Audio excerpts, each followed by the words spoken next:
وأشهد أن لا إله إلا الله وحده لا شريك له وأشهد أن محمدا عبده ورسوله يا أيها الذين آمنوا اتقوا الله حق تقاته ولا تموتن إلا وأنتم مسلمون يا أيها الناس اتقوا ربكم الذي خلقكم من نفس واحدة وخلق منها زوجها وبث منهما رجالا كثيرا ونساء واتقوا الله الذي تساءلون به والأرحام إن الله كان عليكم رقيبا يا أيها الذين آمنوا اتقوا الله وقولوا قولا سديدا يصلح لكم أعمالكم ويغفر لكم ذنوبكم ومن يطع الله ورسوله فقد فاز فوزا عظيما أما بعد فإن أصدق الحديث كتاب الله وأحسن الهدي هدي محمد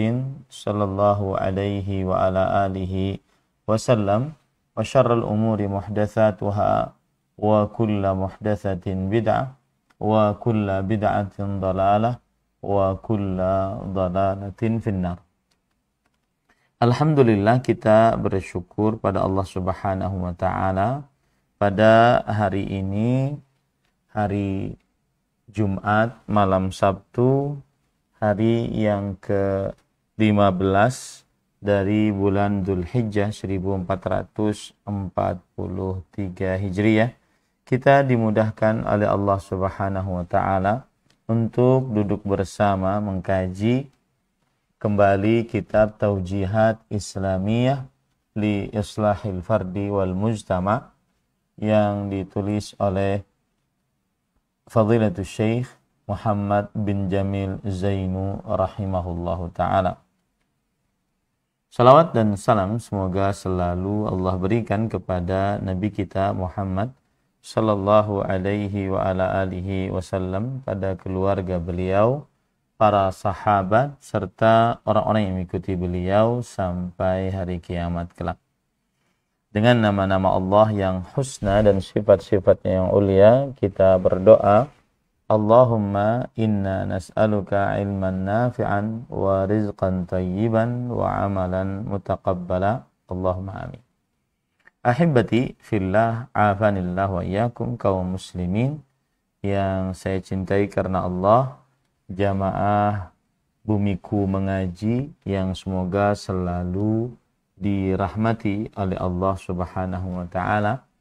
Kita masih di dalam bab ta'allamil wudhu'a wassalah, belajarlah berwudu dan sholat. Dan pada pertemuan sebelumnya kita sudah sampai kepada perkataan 1, istaqbilil qiblata warfa' yadayka ila udhunaika wa qul Allahu akbar. Yang pertama yaitu di dalam buku terjemahan kita disebutkan, menghadaplah ke kiblat, angkat kedua tangan sampai telinga seraya bertakbir Allahu akbar. Ahibati fillah, afanillahu iyyakum, kalau kita berbicara tentang sifat sholat, maka menghadap ke kiblat itu adalah bagian dari syarat sahnya sholat. Jadi menghadap ke kiblat adalah bagian dari syarat sahnya sholat. Dan kita ingin perlebar hukum menghadap kiblat di dalam sholat. Apa hukum menghadap kiblat di dalam sholat? Maka jawabannya, para ikhwah yang dirahmati oleh Allah Subhanahu wa ta'ala,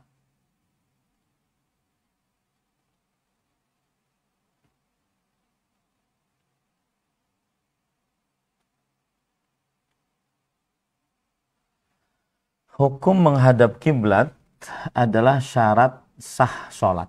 Artinya sholat tidak sah jika tidak menghadap kiblat. Dalil yang menunjukkan akan hal ini surat Al-Baqarah ayat 144. Qad nara taqalluba wajhika fis sama. Sungguh kami telah melihat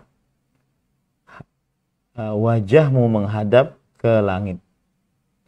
Artinya berdoa.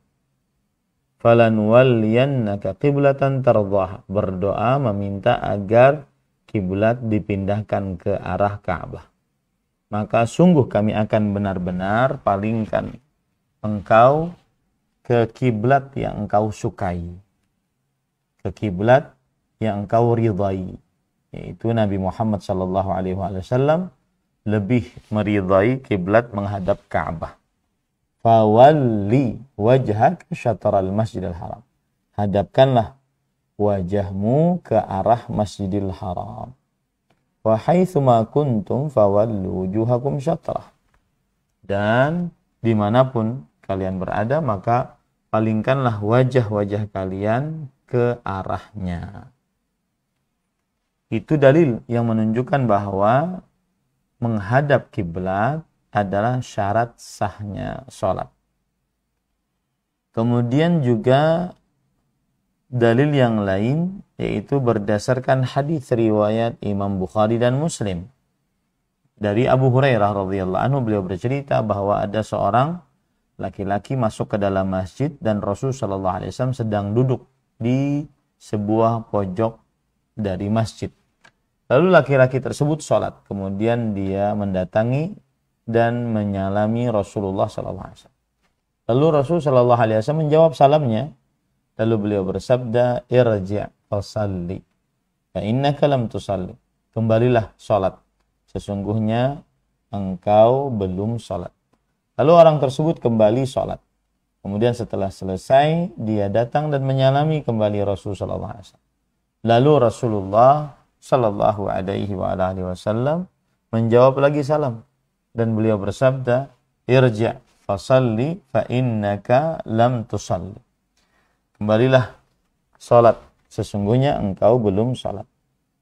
Lalu orang tersebut berkata pada kali yang kedua atau kali yang ketiga, sebentar ya, saya turunkan kamera dulu.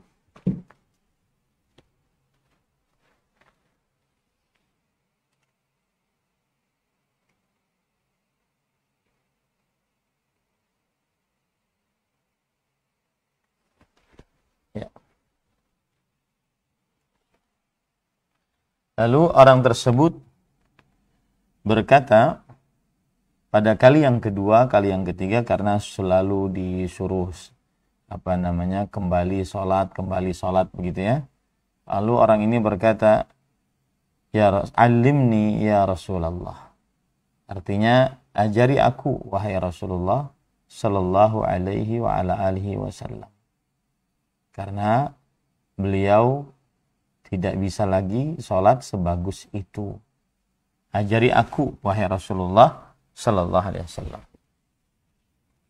Kemudian Rasul sallallahu alaihi wasallam bersabda, "Idza qumta ila shalah fa asbighil wudu'a thumma istaqbilil qiblah." Jika engkau ingin bangun mendirikan sholat, maka sempurnakanlah wudu dan menghadaplah ke kiblat. Menghadaplah ke kiblat. Nah, ini perintah dari Rasulullah sallallahu alaihi wasallam bahwasanya beliau memerintahkan orang sholat menghadap kiblat. Perintah asal hukumnya adalah wajib, yang menunjukkan bahwa menghadap kiblat adalah bagian dari syarat sahnya sholat. Bagian dari syarat sahnya sholat. Kemudian berdasarkan ijma', di antaranya yang dinukil oleh Imam An-Nawawi misalkan dalam kitab beliau Al-Majmu', bahwa Imam An-Nawawi berkata, istiqbalul qiblah syartun li sihhatis shalah illa fil halainil madhkurain ala tafsilin ya'ti fihima fi mawdi'ihima wa hadha la khilafa bainal ulama fihi min haitsul jumlah wa in ikhtulifa fi tafsilih. Menghadap kiblat syarat sahnya sholat kecuali dalam dua keadaan yang disebutkan secara rinci, ya. Dan ini tidak ada perbedaan pendapat di antara para ulama secara umum, ya, bahwasanya menghadap kiblat adalah syarat sahnya sholat. Baik. Kemudian lagi yang berkaitan dengan menghadap kiblat, yaitu menghadap zat kiblatnya, zat Ka'bahnya. Bagi siapa yang menyaksikan Ka'bah secara mata kepala dia, maka wajib baginya menghadap kepada zat Ka'bah. Ya, bagi siapa yang menyaksikan Baitullah Al-Ka'bah Al-Musyarrafah dengan mata kepala langsung, maka wajib baginya menghadap kepada zat Ka'bah tersebut. Hal ini sebagaimana tadi dari surat Al-Baqarah ayat 144, yaitu fawalli wajhaka syatral masjidil haram. Palingkan wajahmu ke arah Masjidil Haram. Kemudian juga berdasarkan hadis riwayat Bukhari dan Muslim dari Abdullah bin Abbas radhiyallahu anhuma, bahwa Rasulullah lamma dakhala an-nabiy sallallahu alaihi wasallam al-bait, ketika Nabi Muhammad sallallahu alaihi wasallam sudah memasuki ke dalam Ka'bah, da'a fi nawahihi kulliha. Beliau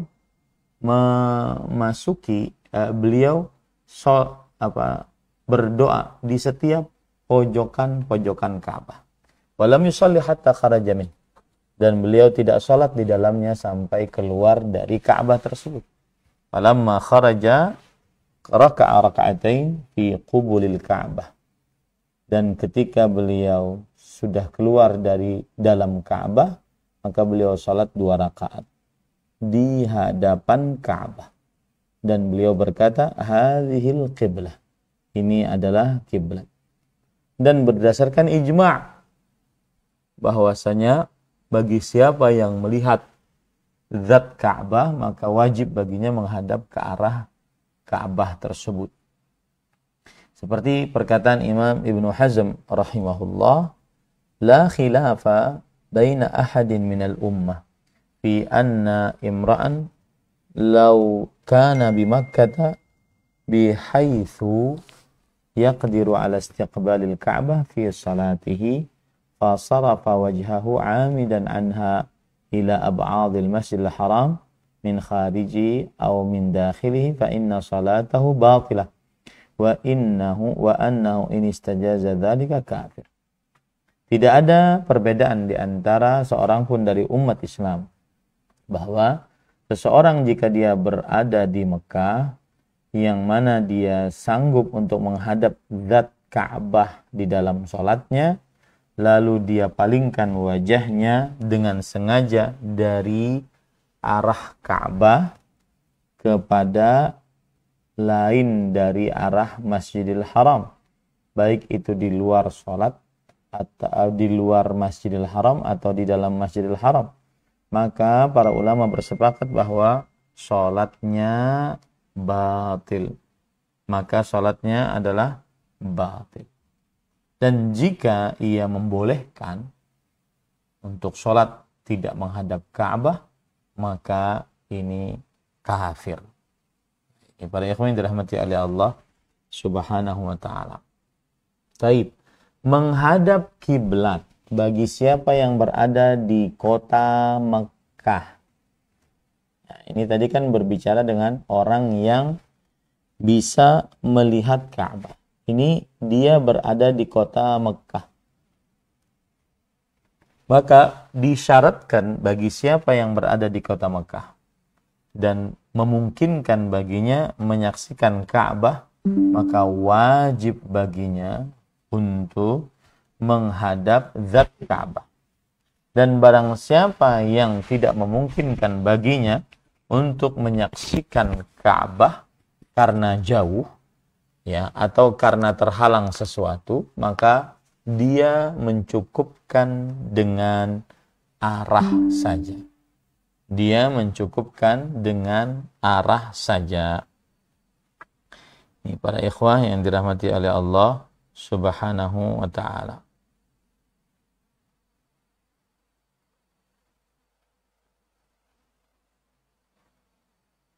Baik.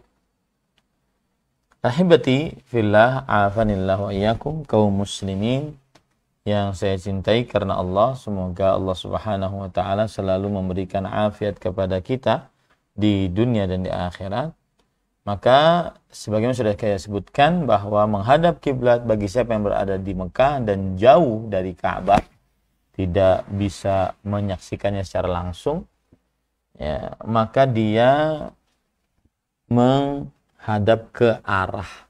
Ini mazhab Hanafi, salah satu pendapat dari mazhab Syafi'i, dan pilihan pendapat dari Imam As-San'ani dan Imam Asy-Syaukani, Imam Ibnu Baz dan Imam Ibnu Utsaimin rahimahullah. Dalilnya tadi surah Al-Baqarah ayat 144. Fa'wal wa haitsu ma kuntum fa'walli wajhaka syatral masjidil haram. Dimanapun kalian berada, maka palingkanlah wajahmu menghadap ke arah Ka'bah.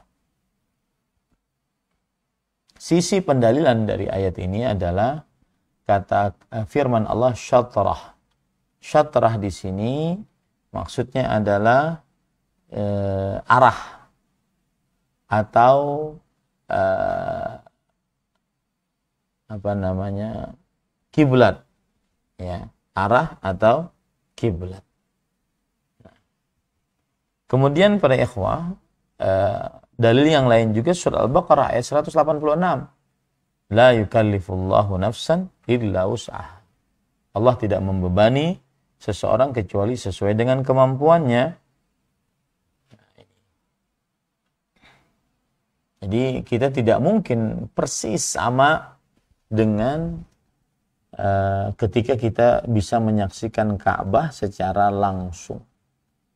Ke arahnya cukup, ya, ke arahnya cukup. Seperti di Indonesia ini, kita ke arah barat, ya, ke arah barat. Nah, seperti itu, ke arahnya. Itu sudah mencukupi.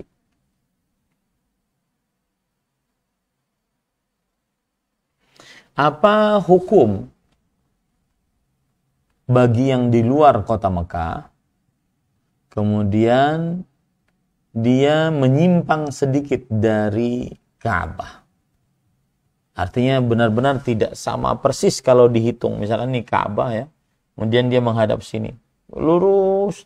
Nah, dia agak sedikit mencong, tidak sama persis. Bagaimana hukumnya?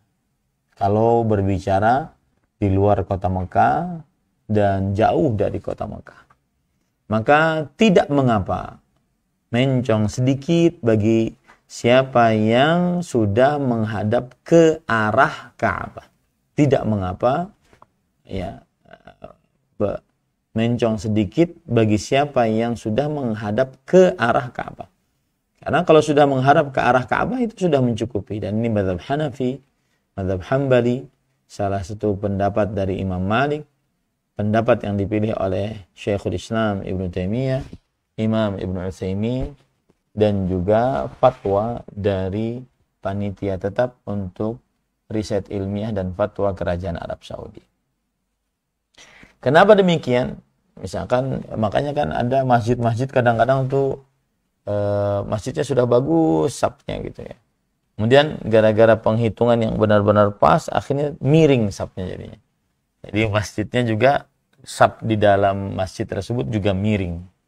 Padahal tidak mengapa kalau cuma sedikit saja mencong gitu, ya, sedikit. Tidak mengapa itu. Kenapa demikian? Karena yang namanya mencong sedikit tidak merubah arah kiblat. Dan yang wajib bagi yang di luar kota Mekah adalah menghadap ke arah Ka'bah, bukan kepada zatnya secara langsung, ya. Karena jauhnya dia dari Ka'bah, ya. Kemudian yang kedua adalah mencong sedikit itu tidak mengangkat nama menghadap dari jauh ke arah kiblat. tidak mengangkat nama tersebut, tetap dinyatakan dia mengangkat. Kemudian yang ketiga, bahwa menjong sedikit tidak ada di dalamnya keyakinan kesalahan, tetapi dia adalah beristihad, bersungguh-sungguh. Ya, selama dia belum pasti yakin bahwa begitulah benar-benar zat Ka'bah, tetapi dia yakin itu arah Ka'bah. Nah, ini tidak mengapa yang seperti ini. Kemudian juga berdasarkan Rasulullah SAW bersabda, antara timur dan barat itu ada Ka'bah. Ya, antara timur dan barat ada Ka'bah. Jadi kalau kita lihat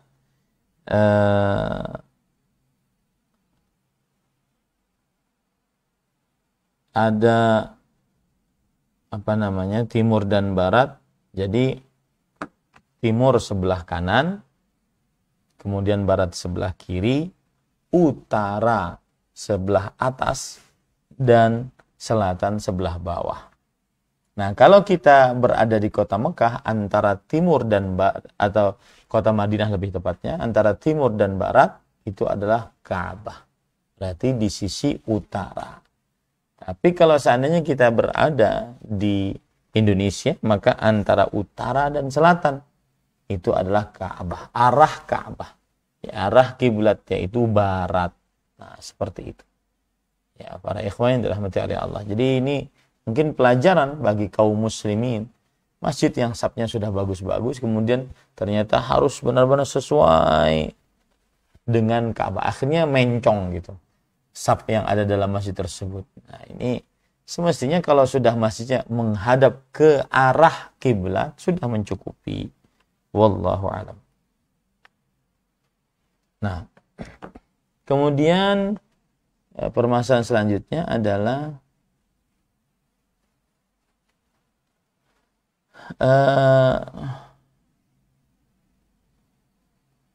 berusaha menentukan arah kiblat. Ya, berusaha menentukan arah kiblat.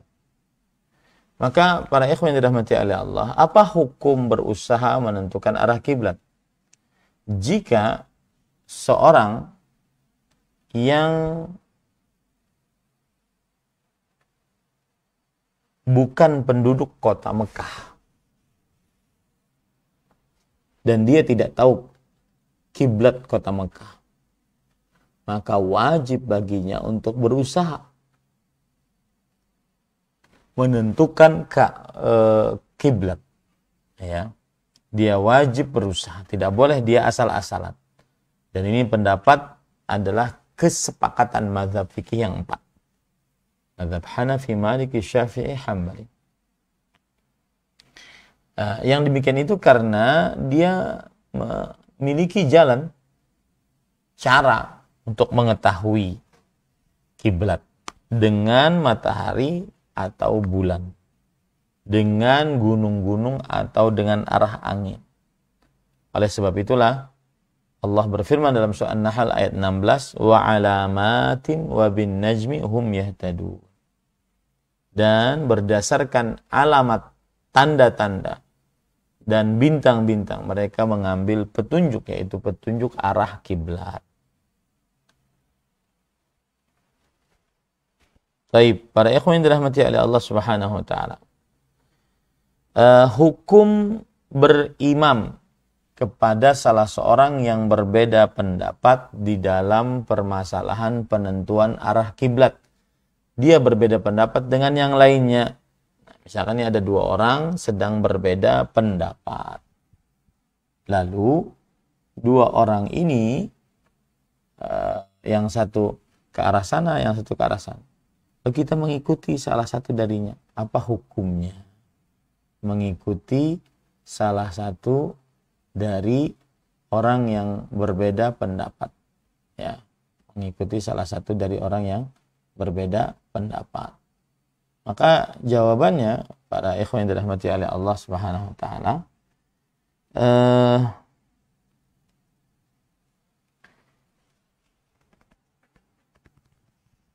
jika terjadi perbedaan antara dua orang, maka yang satu tidak boleh berimaman dengan yang lainnya. Yang satu tidak boleh berimaman dengan yang lainnya. Artinya apa? Artinya sendiri-sendiri sholatnya. Yang satu yakinnya ke sana, yang satu yakinnya ke sini. Ya, maka pada satu sendiri-sendiri sholatnya, tidak boleh berimaman salah satu dengan yang lainnya. Kecuali kalau seandainya dia merubah keyakinannya. Ini pendapat dengan kesepakatan mazhab fikih yang 4. Hanafi, Maliki, Syafi'i, dan Hambali. Taib. Kemudian para ikhwah yang dirahmati oleh Allah Subhanahu wa taala.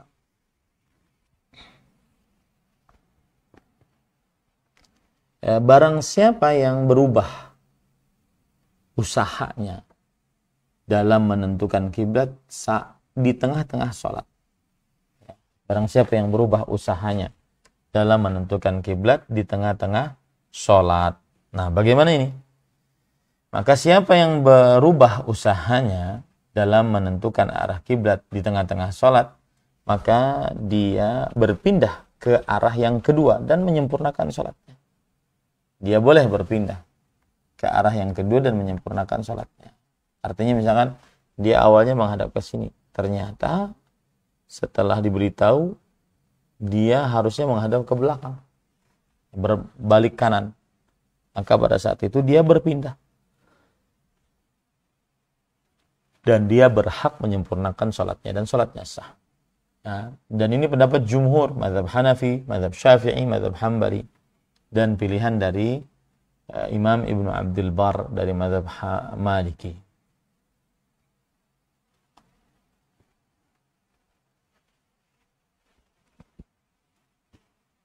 Dan dalil yang menunjukkan akan hal ini adalah hadis yang diriwayatkan oleh Imam Bukhari dan Muslim, bahwa Nabi Muhammad SAW ketika awal pertama kali datang kota Madinah, beliau sholat menghadap ke Baitul Maqdis selama 16 bulan atau 17 bulan.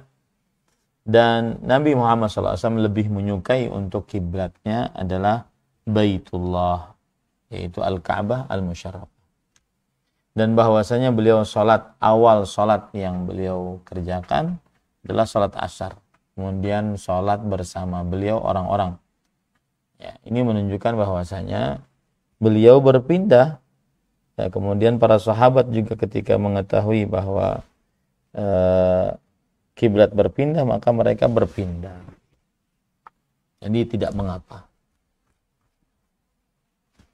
Lalu permasalahan selanjutnya adalah kesalahan dalam penentuan arah kiblat. Kesalahan dalam penentuan arah kiblat. Misalkan terlihat kesalahan dalam kiblat setelah selesai sholat. Maka siapa yang setelah selesai sholat tidak menghadap ke arah kiblat setelah dia berusaha dan dia tidak mengetahuinya kecuali setelah dia salam, maka sah sholatnya. Dan ini adalah pendapat jumhur dari mazhab Hanafi, Maliki, dan Hambali. Dan ini adalah pendapat Imam Asy-Syafi'i dalam perkataan dan fatwa beliau yang lama. Dan ini diriwayatkan oleh sebagian ulama salafus saleh,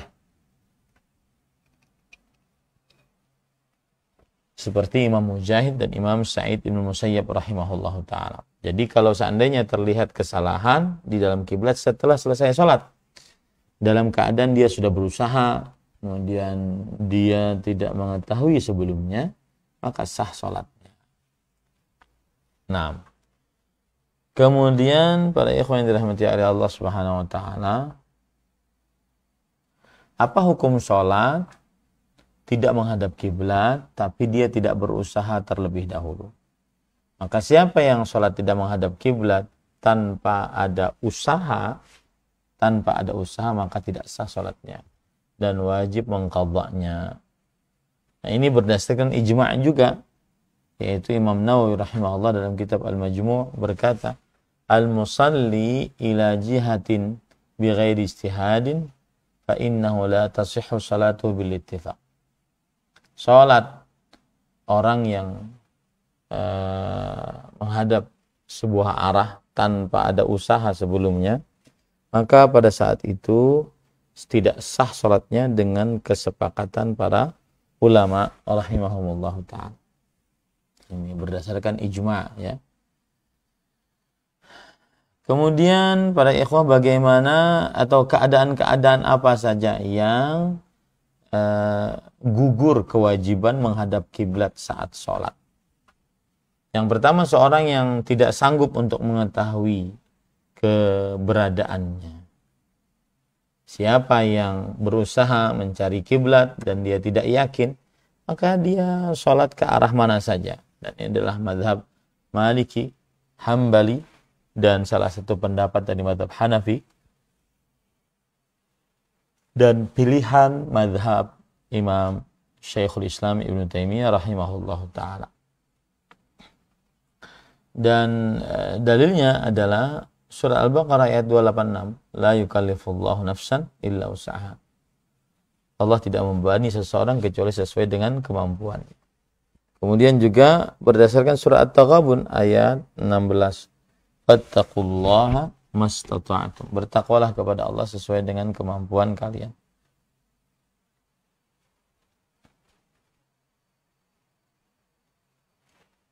Nah, ini permasalahan dikiaskan kalau seandainya ada orang yang tidak bisa memiliki air, tidak juga ada debu ya untuk bertayamum, maka dia sholat sesuai dengan keadaannya dan dia tidak mengulang karena itulah kemampuannya. Dia tidak mengulang karena itulah kemampuannya. Baik. Kemudian selanjutnya, para ikhwan yang dirahmati oleh Allah Subhanahu wa taala, siapa yang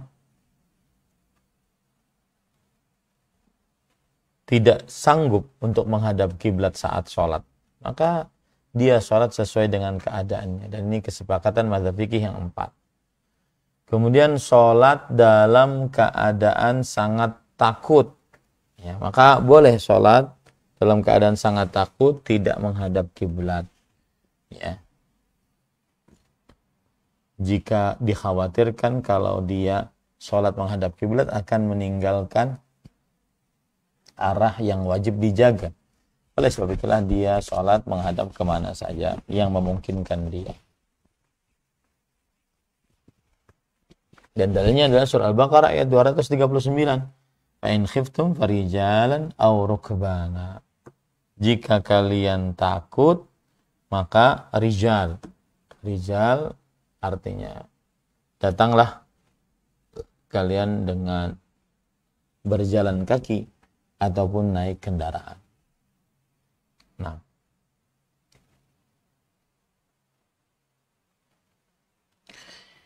dan juga berdasarkan ijma', ya, Imam Nawawi berkata fihi dalilun ala anna al-maktubah la tajuzu ila ghairi al-qiblah wala ala ad-dabbah wa hadha mujma'un alaihi illa fi syiddatil khauf. Dan di dalam riwayat ini terdapat dalil bahwa sholat wajib tidak boleh tidak menghadap kiblat dan tidak boleh di atas hewan tunggangan. Dan ini adalah kesepakatan para ulama kecuali saat sedang dalam keadaan sangat takut. Nah, itu beberapa permasalahan yang berkaitan dengan keadaan-keadaan yang digugurkan kewajibannya untuk menghadap kiblat. Kemudian selanjutnya yaitu permasalahan sholat di atas kendaraan, di atas pesawat, kemudian di dalam kapal laut. Maka jawabannya adalah boleh sholat sunnah di atas kendaraan dalam saat safar kemanapun ia menghadap.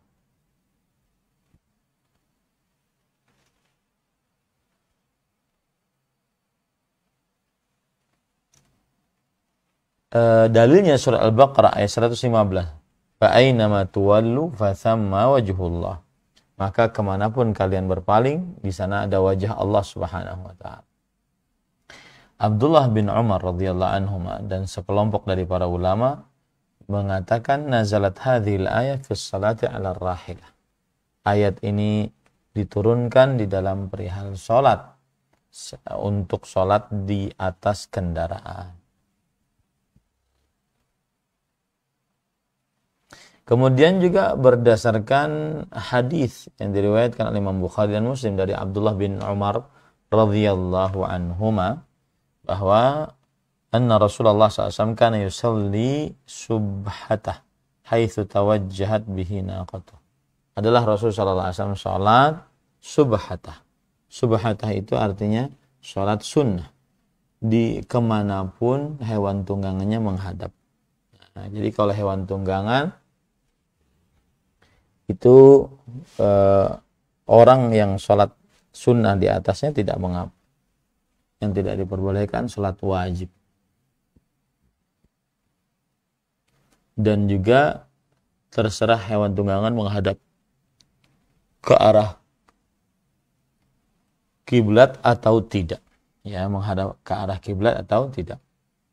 Kemudian selanjutnya adalah sholat wajib di atas hewan tunggangan atau kendaraan. Tidak diperbolehkan sholat wajib di atas kendaraan tanpa ada alasan syar'i. Dan ini ada kesepakatan mazhab fikih yang 4 dari mazhab Hanafi, Maliki, Syafi'i, dan Hambali. Bahkan disebutkan ijma' akan hal itu. Bahwa sholat wajib tidak diperbolehkan di atas kendaraan tanpa ada alasan syar'i. Di atas kendaraan tanpa ada alasan syar'i. Nah,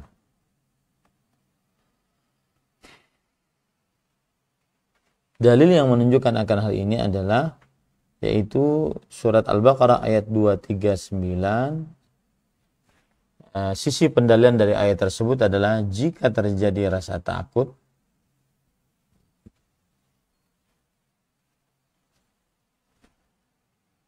maka hendaklah seseorang sholat menghadap kemana saja, arah mana saja, baik berdiri ataupun di atas kendaraan. Sholat di kapal, bagaimana? Boleh sholat wajib di kapal, ya, di kapal boleh secara umum. Hal ini berdasarkan hadis riwayat Imam Hakim dari Abdullah bin Umar radhiyallahu anhuma. Su'ilan Nabiyyu sallallahu alaihi wasallam 'anis salati fis safinah. Faqala shalli fiha qa'iman illa an takhafal gharq. Nabi Muhammad SAW ditanya tentang salat dalam kapal. Maka beliau menjawab, salatlah di dalamnya dalam keadaan berdiri kecuali kamu takut tenggelam. Nah, ini menunjukkan boleh salat di atas kapal.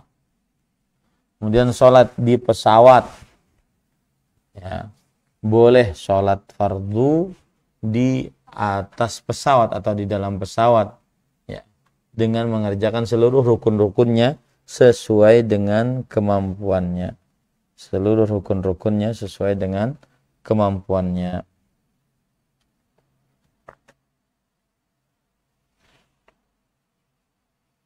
Taib.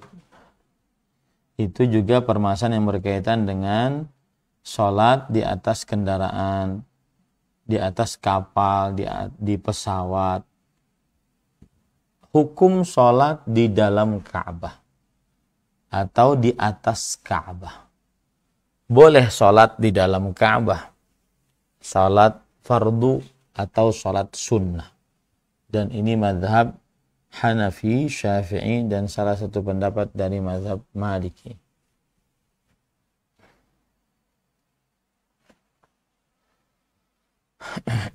Kemudian para ikhwan dirahmati oleh Allah, dalil yang menunjukkan akan hal ini adalah bahwa boleh sholat di dalam Ka'bah, baik sholat sunnah atau sholat wajib, yaitu surat Al-Baqarah ayat 125. Antahhira baitiya lit-ta'ifin wal-'akifina war-ruk'is sujud. hendaknya kalian berdua mensucikan rumahku bagi orang-orang yang tawaf, yang beriktikaf, ruku' dan sujud. Sisi pendalilan dari surah Al-Baqarah ayat 125 akan bolehnya sholat di dalam Ka'bah, yaitu Allah berfirman, "Wattahhir baitiya an tahhira baitiya." Ya, kedua-duanya hendaklah mensucikan rumahnya. Ini adalah dalil tentang kebolehan sholat di dalam Ka'bah. Karena tidak ada makna yang tersirat untuk pembersihan tempat untuk sholat. Padahal dia tidak diperbolehkan sholat di dalam. Nah, intinya sholat di dalam Ka'bah diperbolehkan. Kemudian sholat di atas Ka'bah. Sholat di atas Ka'bah juga sah, benar. Ini adalah mazhab Hanafi, Syafi'i, dan salah satu riwayat dari mazhab Hambali. Sisi pendalilannya adalah bahwa kiblat dia adalah sebuah tempat dan udara adalah merupakan atap langit, tidak pada gedung. Dan gedung tidak ada kehormatan untuknya, dengan dalil bahwa kalau seandainya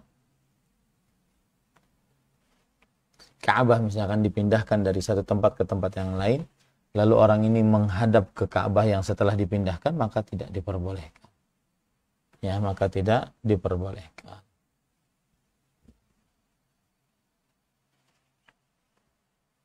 Baik, yang jelas sholat di atas Ka'bah diperbolehkan. Wallahu a'lam. Nah, kita lanjut. Menghadap kiblat, angkatlah kedua tangan sampai telinga, seraya bertakbir Allahu Akbar. Para ikhwah yang dirahmati oleh Allah Subhanahu wa taala, ini masuk ke dalam sifat sholat, ya, yaitu tadi disebutkan angkatlah kedua tanganmu ke telinga. Ini termasuk dalam sifat sholat, ya, dalam sifat sholat.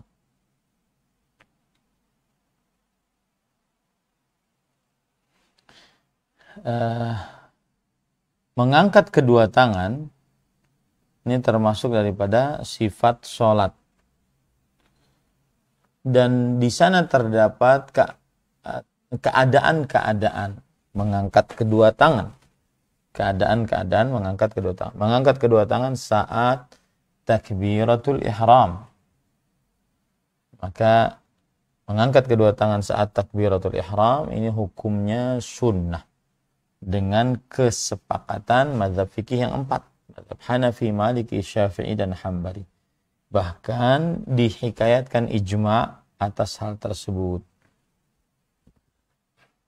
Nah.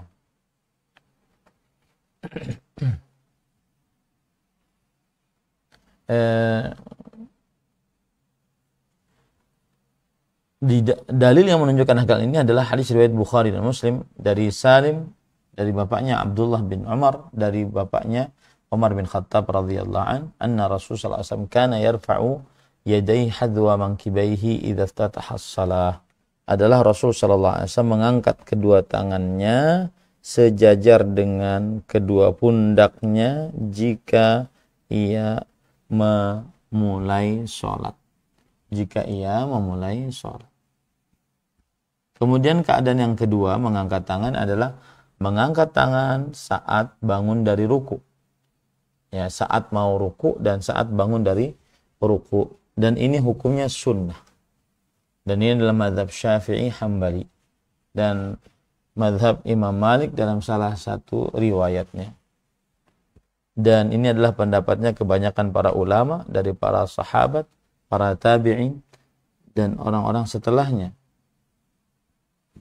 yaitu, dan ini juga pendapat dipilih oleh Imam Ibnu Baz dan Imam Ibnu Utsaimin rahimahullah, bahwa mengangkat kedua tangan saat mau ruku, saat bangun dari ruku, hukumnya sunnah. Kemudian mengangkat kedua tangan saat bangun dari tasyahud awal. Saat bangun dari tasyahud awal berarti dia rakaat yang ketiga. Maka disunahkan mengangkat kedua tangan saat bangun dari tasyahud awal. Dan inilah mazhab Syafi'i. Kemudian pilihan dari Imam An-Nawawi. Dan seterusnya.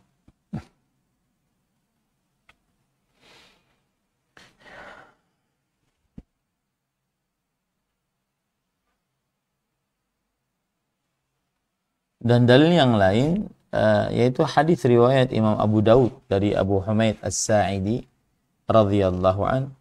Beliau berkata, kana Nabi sallallahu alaihi wasallam idza qama min as-sajdatain kabbar. Adalah Nabi Muhammad SAW jika beliau bangun dari dua sujud maka beliau bertakbir. Wa rafa'a yadayhi hatta yuhadhiya bihima mankibai. Dan beliau mengangkat kedua tangannya sampai sejajar dengan telinganya atau sejajar dengan pundaknya. Kama sana hina iftatahas shalah, sebagaimana beliau lakukan saat memulai sholat.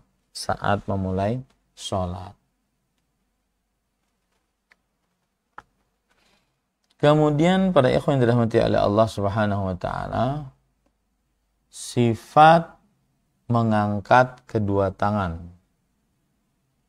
Ya, kalau tadi kan keadaannya, sekarang sifat mengangkat kedua tangannya gimana? Maka disunnahkan mengangkat kedua tangan sampai dua pundak. Ya, seperti inilah. Atau sampai dua telinga. Ini mazhab Syafi'i Hambali. Dan ini juga pendapat sebagian ulama ahli hadis. Kemudian Imam Ibnu Abdul Bar dan yang lainnya. Dia mengangkat kedua tangan itu sejajar dengan bahu atau sejajar dengan dua telinga. Dalil yang menunjukkan akan hal ini adalah hadis riwayat Bukhari dan Muslim dari Abdullah bin Umar radhiyallahu anhuma, anna Nabiy sallallahu alaihi wasallam kana yarfa'u yadayhi hadwa mankibai idza iftataha as-shalah. Adalah Nabi Muhammad sallallahu alaihi wasallam jika beliau senantiasa mengangkat kedua tangannya sejajar dengan bahunya jika beliau memulai sholat.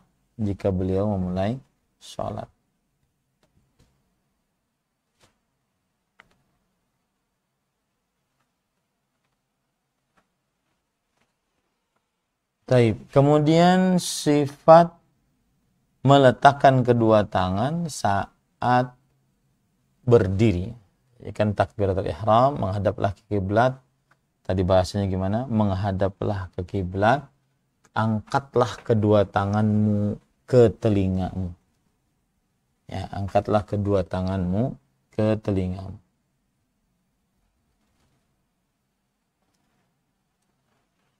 Nah,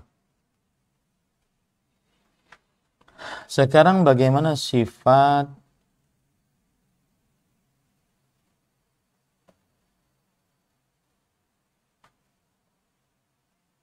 meletakkan tangan kanan di atas tangan kiri saat berdiri? Meletakkan tangan kanan di atas tangan kiri saat berdiri. Bagaimana caranya? Ya. Baik.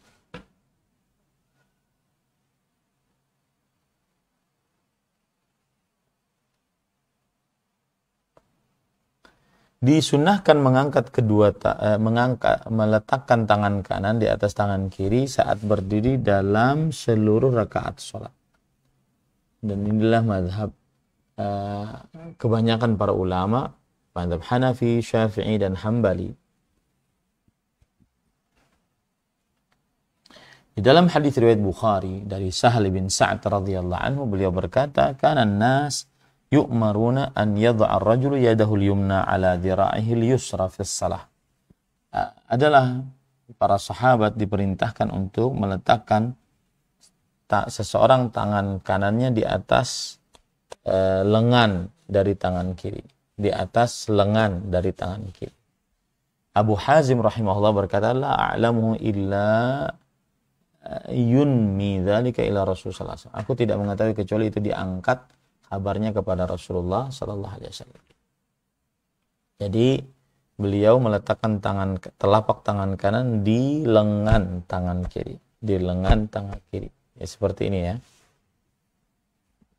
Kemudian juga dalam hadis Wa'il bin Hujur rahimahullah, thumma wada'a yadahu al-yumna ala kaffihi al-yusra wa ar-rusq was-sa'id.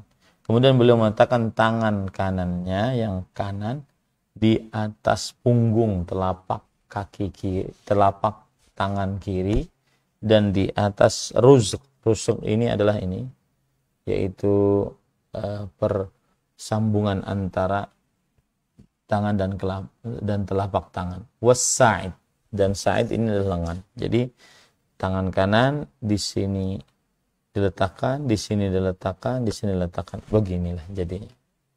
Ya. Nah.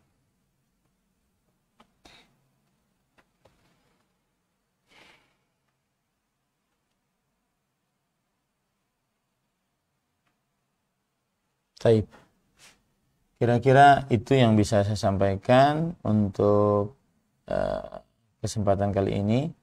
Sudah 50 menit tepat kita berbicara, maka kami kembalikan acara kepada pembawa acara. Nah. Baik, jazakumullah khairan kepada Ustaz yang telah menyampaikan kepada kita semua. Semoga bisa bermanfaat untuk kita semua dan bisa menjadi tambahan ilmu kita. Baik, jemaah sekalian, kita sekarang masuk ke sesi tanya jawab. Kita ada waktu kurang lebih 30 menit untuk sesi tanya jawab ini. Kami persilahkan dari jamaah yang bertanya langsung kepada Ustaz bisa raise hand, silakan.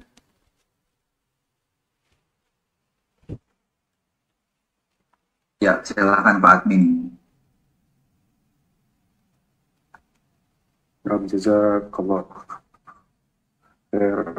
kepada moderator, juga kepada Ustadzuna. Terima kasih atas penjelasannya Ustadz. Izin menyampaikan pertanyaan Ustadz. Ya. Sebelumnya terkait sholat di atas kendaraan Ustadz, terutama di atas pesawat misalkan saat safar, kondisinya sholat wajib dan tidak memungkinkan untuk tiba di tempat tujuan sebelum habis waktu, sebelum tidak ada waktu lagi gitu untuk bisa sholat di darat, jadi harus sholat. Apakah kita harus berusaha semaksimal mungkin sholat berdiri gitu, mencari ruangan, karena terkadang tidak ada ruangan khusus di beberapa pesawat gitu, ataukah diperbolehkan kita sholat duduk karena mungkin terlihat aneh jika memaksakan sholat di tempat-tempat yang agak kurang layak gitu Ustaz mungkin. Barakallahu fiik. Bismillah, walhamdulillah, wassalatu wassalamu ala rasulillah wa ala alihi wa ashabihi wa man wala, amma ba'd. Adapun perihal sholat di pesawat, maka asal hukumnya sholat fardu tetap berdiri, kecuali dalam keadaan tidak disanggupi untuk berdiri, maka dia boleh duduk. Rasulullah SAW bersabda, "Sholli qa'iman." Salatlah kau dalam keadaan berdiri. Fa in lam tastati faqa'idan. Kalau kamu tidak sanggup, maka duduklah. Wa in lam tastati fa'ala jambin. Dan kalau tidak sanggup, maka salatlah dalam keadaan berbaring. Jadi tidak mengapa salat dalam keadaan duduk, ya. Dan biasanya ada peraturan di pesawat tersebut, seperti di maskapai-maskapai menyediakan tempat sholat misalkan, maka sholatlah di situ. Lebih utama dibandingkan dia sholat sambil duduk, sholat fardu ya. Kalau seandainya tidak ada, maka sholat dia sambil duduk, sambil berdiri dulu, meminta izin kepada pramugara misalkan, saya boleh sholat sini. Kalau tidak boleh, maka berarti sholat dalam keadaan duduk. Ya, wallahu alam. Tadi saya ingin menambahkan sedikit, ada yang terlewat tadi, yaitu di sini disebutkan menghadaplah ke kiblat, angkatlah kedua tanganmu ke telinga dan ucapkanlah Allahu Akbar. Biar nomor satunya habis gitu maksud saya. Nah, kita sekarang berbicara tentang takbir di dalam sholat. Ya, takbir di dalam sholat. Pertama yaitu hukum takbiratul ihram. Apa hukum takbiratul ihram? Ya.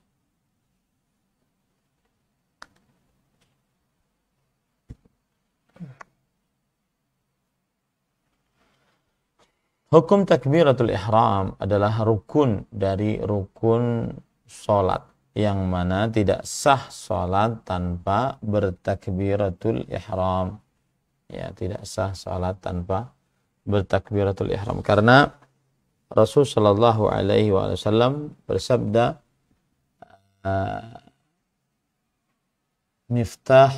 miftahuha at-takbir wa kunci sholat itu adalah takbir. Takbir di sini itu takbiratul ihram. Ya. Dan ini pendapat jumhur bahwa takbiratul ihram adalah fardu atau rukun dari rukun sholat. Dan ini pendapat jumhur dari mazhab Maliki, Syafi'i, Hambali, dan salah satu pendapat dari mazhab Hanafi. Bahkan dihikayatkan ijma' atasnya bahwa takbiratul ihram rukun dari rukun-rukun sholat. Miftahus salati at-tuhur wa tahrimuha at-takbir wa tahliluha at-taslim. Kunci salat itu adalah bersuci dan keharamannya adalah saat bertakbir dan kehalalannya adalah saat mengucapkan salam.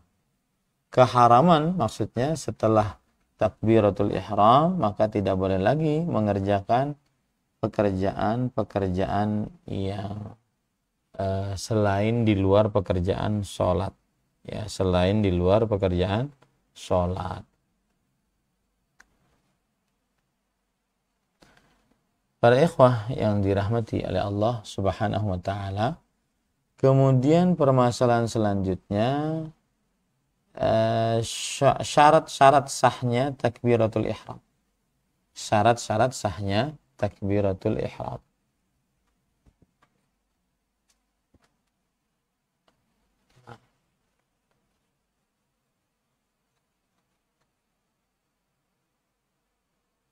Apa yang dimaksud syarat-syarat sahnya takbiratul ihram? Maksudnya adalah salat ini akan dinyatakan takbiratul ihramnya sah bagaimana gitu ya.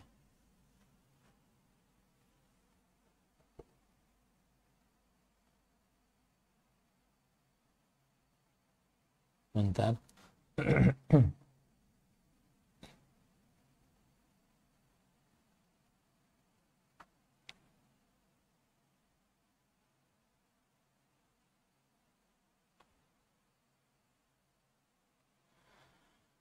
La ilaha illallah. Baik. iPad saya masih loading, silahkan nih. Syarat-syarat sahnya takbiratul ihram. Yang pertama yaitu hukum mendahulukan niat dari takbiratul ihram. Mendahulukan niat dari takbiratul ihram dalam keadaan yang sangat lama. Jadi niat dulu lama baru takbiratul ihram. Maka ini tidak diperbolehkan. Mendahulukan niat dari takbiratul ihram dalam jangka masa yang lama. Nah, ini berdasarkan ijma' bahwa tidak diperbolehkan mendahulukan niat yang lama atas takbiratul ihram. Jadi berniat dalam hati kemudian langsung takbiratul ihram. Kalau niat dulu baru lama dia ngerjakan sesuatu baru takbiratul ihram. Nah, ini tidak diperbolehkan. Yang kedua, permasalahannya adalah mendahulukan niat dari takbiratul ihram dalam waktu yang sempit, artinya tidak terlalu lama. Maka ini boleh, ya. Asalkan niatnya lebih didahulukan saat tidak terlalu lama gitu ya, pendahuluan yang sewajarnya, dan tidak disyaratkan untuk menggandengkan niat dengan takbir. Artinya dia Allah itu ada niat dalam hati, Allah pas ada niat dalam hati, tidak disyaratkan demikian.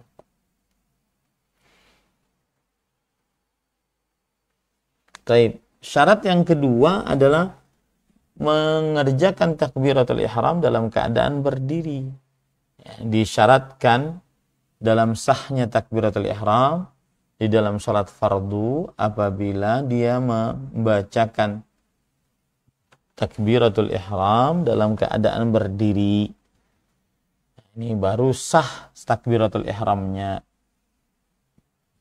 Ini kesepakatan mazhab fikih yang 4, mazhab Hanafi, Maliki, Syafi'i dan Hambali. Dalilnya karena Rasulullah SAW idza qama ila shalah i'tadala qa'iman wa rafa'a yadayhi tsumma qala Allahu akbar.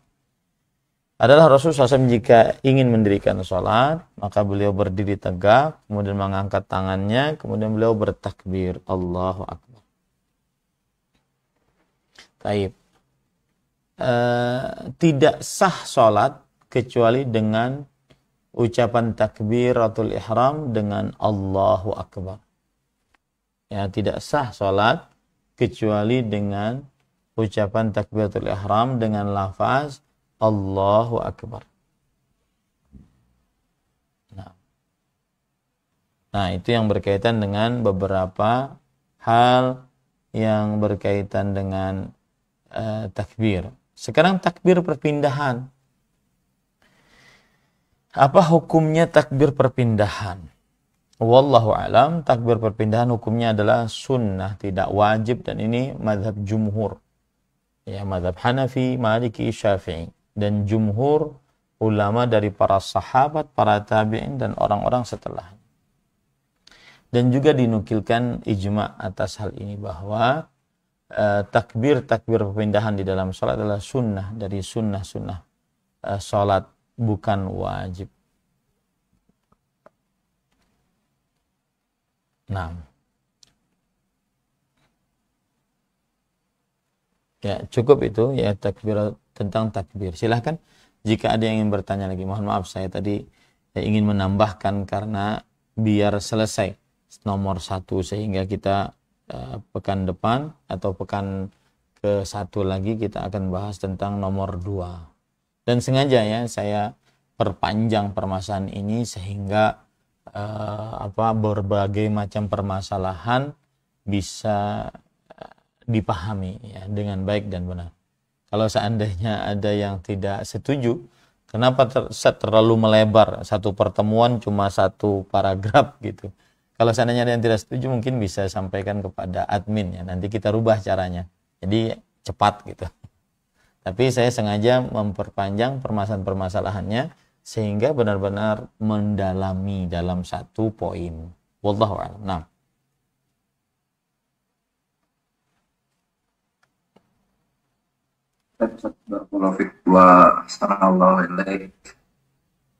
Kami lanjut untuk sesi tanya jawabnya. Kita selingi dengan penanya via chat dahulu ya. Ini ada yang bertanya via chat. Penanya berkata, Bismillah. Assalamualaikum, Ustaz izin bertanya, jika sholat berjamaah, bolehkah merubah niat menjadi sholat munfarid karena suara imam ketika takbir tidak terdengar karena tidak memakai speaker? Syukran jazakallahu khair. Bismillah, walhamdulillah, wassalatu wassalamu ala rasulillah wa ala alihi wa ashabihi wa man walah, amma ba'd. Apabila sholat berjamaah kemudian dia ingin berpindah menjadi sholat sendirian, bolehkah ini? Maka jawabannya adalah boleh saja, tetapi tidak nyunnah. Dan yang lebih sesuai dengan sunnah lah berjamaah. Ya, berjamaah. Adapun alasan suara imam tidak terdengar, maka kalau seandainya jamaahnya orang banyak, dia cukup mengikuti yang di depannya, samping kanan, samping kiri, di depannya. Ya, tidak mesti harus mendengar suara imam. Yang penting gerakannya sesuai dengan gerakan imam. Wallahu a'lam. Nah.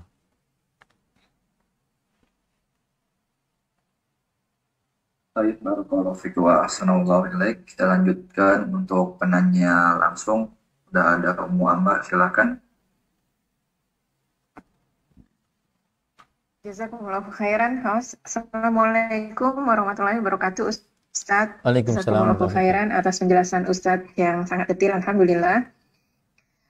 Ustadz, yang ingin kami tanyakan adalah ada keluarga kami di USA yang sedang sakit, Ustadz. Ini ada 2 pertanyaan. Boleh, Ustadz? Silakan.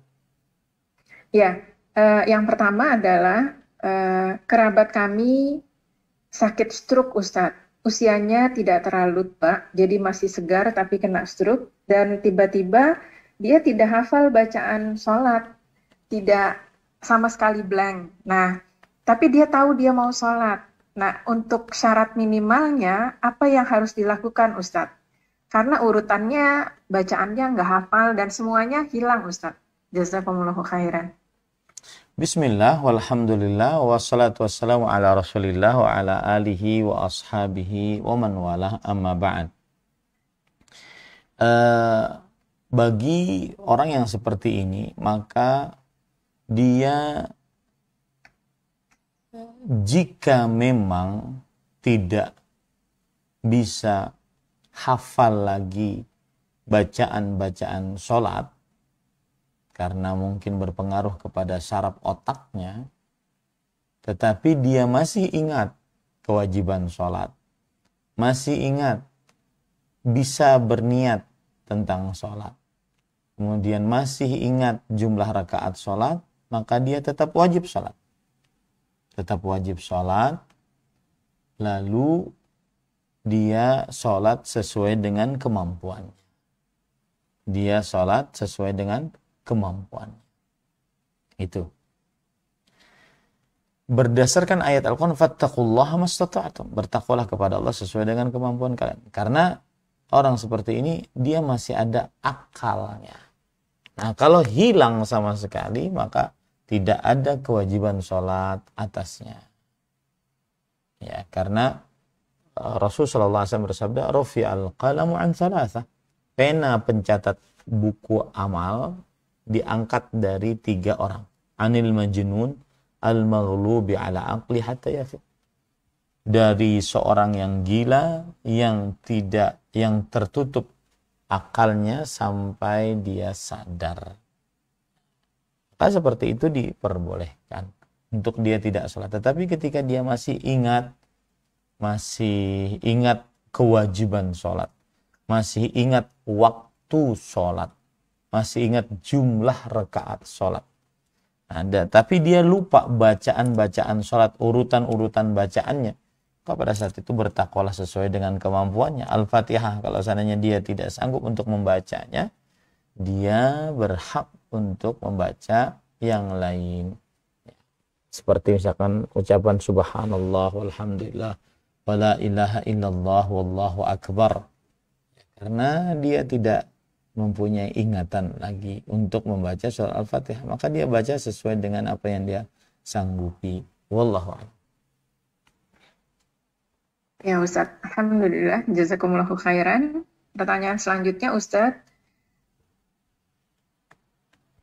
Keluarga kami yang sedang sakit, usianya memang sudah berumur dan banyak komplikasi. Saat ini kondisinya patah tulang rusuk karena sakit diabetes, Ustadz, sehingga sulit bergerak dan posisi tempat tidurnya tidak sesuai kiblat, Ustadz.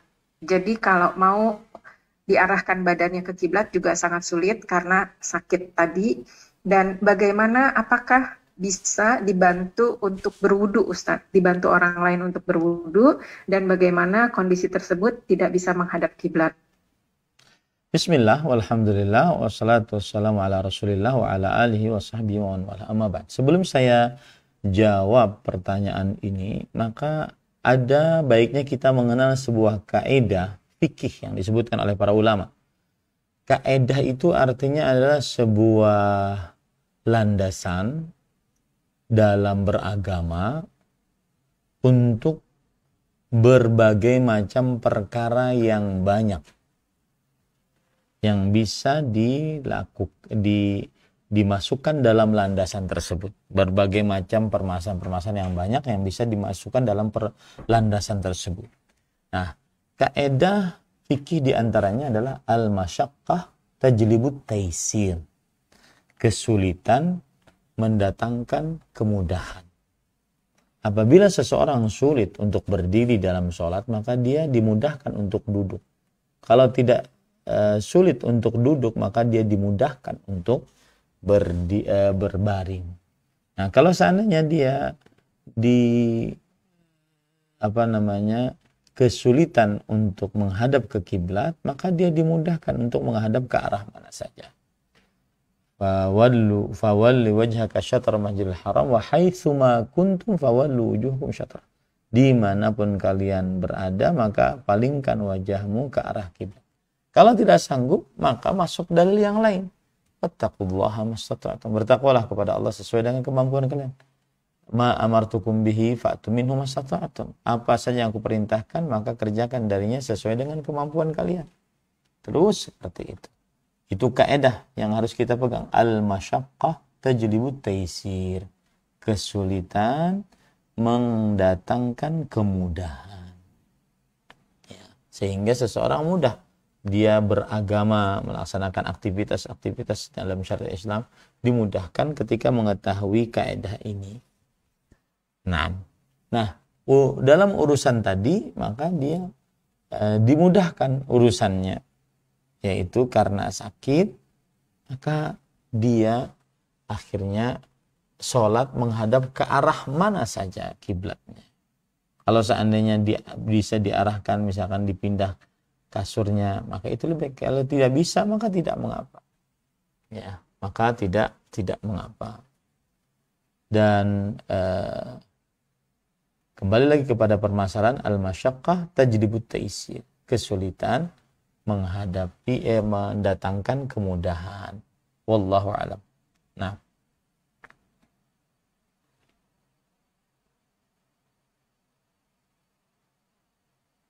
ya Ustadz, jazakumullahu khairan. Boleh satu lagi Ustadz? Afwan. Tadi belum saya jawab. Bolehkah mewudukannya? Boleh. Boleh. Ini namanya ta'awun al birri wat taqwa. Yaitu Allah berfirman, saling tolong-menolonglah kalian dalam kebaikan dan ketakwaan. Boleh. Cuma kalau seandainya yang sakit tersebut adalah seorang perempuan, maka yang mewudukannya seorang perempuan atau laki-laki yang merupakan mahramnya. Nah, kemudian ada hadis yang ingin saya bacakan tadi. Kutiba ala bani Adam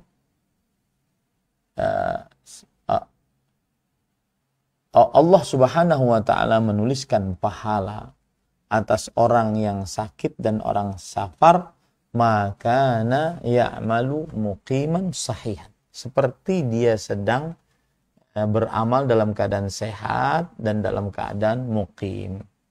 Kalau sakit, terbatas gerakannya. Tetapi karena dia selama sehat beramal, sebagaimana dia menggunakan kesehatannya, maka ketika dia sakit, dia diganjar pahala seperti orang yang beramal. Wallahu a'lam. Nah, silakan Ibu kalau ada ingin ditanyakan lagi. Iya. Ustadz, ini satu lagi terakhir. Assalamualaikum warahmatullahi wabarakatuh. Semoga Allah Subhanahu wa Ta'ala memberkahi Ustadz dan keluarga dimanapun berada. Ustadz, mohon nasihatnya. Dulu kami pernah bertahun-tahun namanya salah kiblat Ustadz. Dan ini juga sebenarnya mengikuti imam sholat. Setelah mengetahuinya memang sudah dipindah, tetapi yang jadi pertanyaan, apakah sholat saya itu diterima Ustadz? Dan kalaupun untuk jaga-jaga, apakah ini harus diganti, diqadha sholatnya, atau cukup bertaubat? Jazakumullahu khairan. Ya, bismillah, walhamdulillah, wassalatu wassalamu ala rasulillah. Sebelum saya jawab juga, saya ingin menjelaskan ada satu dalam agama Islam yang merupakan rahmat dalam agama Islam ini. Kasih sayang luar biasa itu sebuah kekeliruan, itu tidak dianggap dosa jika memang tidak disengaja. Maka tadi kita sebutkan, seorang yang sholat salah dalam menghadap kiblat, padahal dia sudah berusaha untuk mencari arah kiblat, maka dan dia mengetahuinya setelah selesai sholat, maka sah sholatnya. Ya, setelah selesai sholat maka sah sholatnya. Nah ini, jadi tidak mengapa yang seperti itu tadi sah sholatnya karena dia mengetahuinya setelah selesai sholat, dan dia mengerjakan sholat tidak menghadap kiblat itu gara-gara dia sudah berusaha ternyata tetap salah, maka pada saat itu Rabbana la tu'akhidna in nasina aw akhtana, wahai Rabb kami, janganlah tulis dosa atas kami jika kami lupa atau kami keliru. Wallahu a'lam. Nah,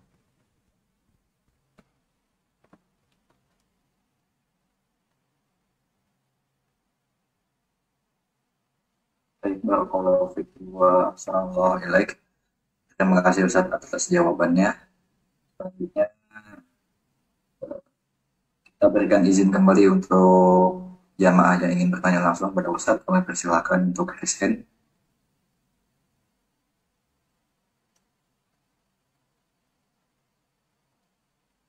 Ataupun yang ingin dibacakan secara private bisa dikirimkan kepada kami atas nama moderator untuk nanti kami bacakan kepada Ustaz.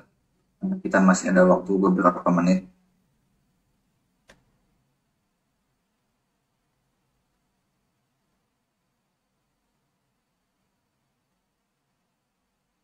Sepertinya belum ada yang ingin bertanya, Ustaz. baik. Mungkin bisa Ustaz. Bisa kita tutup atau Ustaz mungkin mau ada tambahan sedikit? Baik. Bismillah, walhamdulillah, wassalatu wassalamu ala rasulillah wa ala alihi wa ashabihi wa man walah, amma ba'd. Tambahan saya adalah tentang belajar fikih. Belajar fikih, metodenya itu ada dua. Ada belajar fikih melalui madhab tertentu dengan mempelajari salah satu matan yang ringkas dari madhab tertentu. Yang kedua adalah belajar fikih dari hadis Rasul Shallallahu Alaihi Wasallam, seperti belajar fikih dari kitab Umdatul Ahkam, kitab Bulughul Maram, atau kitab Al-Muharrar fil Hadis, dan seterusnya. Baik, dua-duanya ini adalah metode belajar fikih dan dua-duanya bisa diamalkan. Artinya bisa dipraktekkan untuk orang yang ingin belajar fikih. Dan baik belajar fikih melalui fikih madhab ataupun melalui hadis-hadis Rasul Sallallahu Alaihi Wasallam, maka dua-duanya harus beramal sesuai dan berdasar dari Al-Quran atau hadis Rasul Sallallahu Alaihi Wasallam. Jangan sampai seorang belajar fikih melalui madhab tertentu, maka dia fanatik terhadap salah satu pendapat dari ulama-ulama madhab fikih tertentu, bahwa seseorang tidak akan mengambil pendapat lain karena pendapat inilah yang paling benar. Ini tidak benar.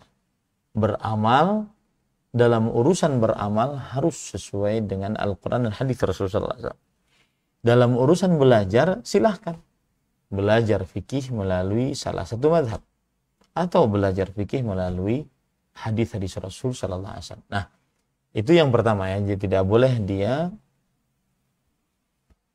fanatik terhadap salah satu dari mazhab fikih. Kemudian yang kedua, bagaimana sih belajar fikih melalui mazhab? Jadi dia ambil, misalkan dalam mazhab Syafi'i, dia ambil kitab Matan Al-Ghayah wa Taqrib. Matan ringkas dari mazhab Syafi'i. Maka dia pelajari situ. Nah, nanti dijelaskan dari mulai bersuci, kemudian sholat, puasa, zakat, haji, sampai jihad. Atau belajar dari fikih hadis, yaitu mempelajari hadis, kemudian dilihat derajat hadisnya, lalu setelah itu hukum-hukum dari hadis-hadis tersebut. Apa yang kita bisa ambil dari hukum-hukum. Nah, itu bedanya antara belajar fikih mazhab dengan fikih dari hadis Rasulullah SAW. Tapi jangan lupa bahwa dalam fikih mazhab pun mereka berdalil dari Al-Quran dan hadis Rasulullah SAW. Tinggal mana yang lebih kuat, baik secara kekuatan riwayat hadisnya ataupun kekuatan benarnya pemahaman terhadap hadis tersebut untuk dalam permasalahan tersebut. Nah, begitu tata cara belajar fikih. Nah, satu lagi yang saya sampaikan adalah bagi kaum muslimin yang baru belajar agama di umurnya yang 30-an, 40-an, dan dia ingin belajar agama itu, ingin menghilangkan kebodohan dari dirinya dan bermanfaat untuk keluarganya, istri anaknya, atau suami atau anaknya. Ya, itu saja dia niatkan. Maka pada saat itu saya nasihatkan, belajarlah rukun Islam, rukun iman secara detil dan berdalil dan sistematis. Nah, ini lebih baik bagi dia daripada dia mengambil matan tertentu. Karena biasanya pembelajaran matan itu bagi para penuntut ilmu, kemudian dilanjutkan ketika dia ingin berdakwah, agar ilmunya benar-benar mendasar. Makanya saya nasihatkan hati-hati yang sudah belajar ilmu agama, jangan sampai berlalu bertahun-tahun, kemudian rukun Islam dia belum pahami dengan detil segala macam permasalahannya, berdalilkan dari Al-Quran hadis. Ini perlu dipertanyakan nih, belajar ilmu agamanya kok bisa begitu? Ya, apalagi cuma kajian-kajian umum atau kajian-kajian short ya di YouTube 1 menitan 60 detik gitu, ataupun kajian reels. Nah, ini tidak mendasari ilmu, tapi itu hanya sebatas motivasi. Adapun belajar ilmu agama yang mendasar, maka jika memang dia ingin mengangkat kebodohan dari dirinya dan dari keluarganya, dia bukan ingin untuk menjadi pengajar di sebuah lembaga pendidikan Islam misalkan, atau pimpinan lembaga pendidikan Islam, maka cukup dia belajar rukun Islam, rukun iman. Itu sudah mencukupi dan sangat mencukupi bagi dirinya. Nah, itu sedikit tata cara belajar. Jadi saya ungkapkan 2 poin tadi, tata cara belajar fikih dan tata cara belajar secara umum. Ya. Kalau seandainya dia penuntut ilmu seperti di pesantren, wajar dia belajar dari matan-matan. Wajar itu. Nah, seperti buku kita ini adalah umum. Dia membicarakan sholat, membicarakan puasa, membicarakan. Nah, ini memang cocok untuk orang yang ingin menghilangkan kebodohan dari dirinya, keluarganya, istri anaknya, dan karena dia baru juga belajar umur 30-an, 40-an. Maka kitab-kitab yang seperti ini cocok untuk dia pelajari. Nah, itu sekedar masukan bagi yang ingin benar-benar belajar ilmu agama, karena banyak orang yang berhijrah, bertahun-tahun jadi temannya ustadz, tapi tidak mempunyai dasar ilmu, sehingga masih bodoh saja. Ya, wallahu a'lam. Nah, Cukup kiranya? Saya Ustaz barakallahu fiik, terima kasih jazakumullah khairan. Kami rasa cukup Ustaz, Anda izin tutup majelis kita. Taib. Ikhwatal Islam, kami mohon maaf atas segala kekurangan. Semoga pada malam hari ini kita mendapatkan ilmu yang bermanfaat dan bisa menjadi amal jariah Ustaz juga di akhirat kelak. Kami mohon maaf jika ada kesalahan baik kata maupun sikap, dan juga semoga dimudahkan untuk jumpa lagi di kajian yang akan datang. Wa sallallahu ala nabiyina Muhammad wa ala alihi wasallam. Subhanakallahumma wa bihamdika asyhadu an la ilaha illa anta astaghfiruka wa atubu ilaik. Assalamualaikum warahmatullahi wabarakatuh. Waalaikumsalam warahmatullahi wabarakatuh. Izin pamit ya. Amin, izin pamit. Jazakumullah khair. Amin. Jazakallah khair Ustadzuna, barakallahu fiik. Baik, barak. Assalamualaikum.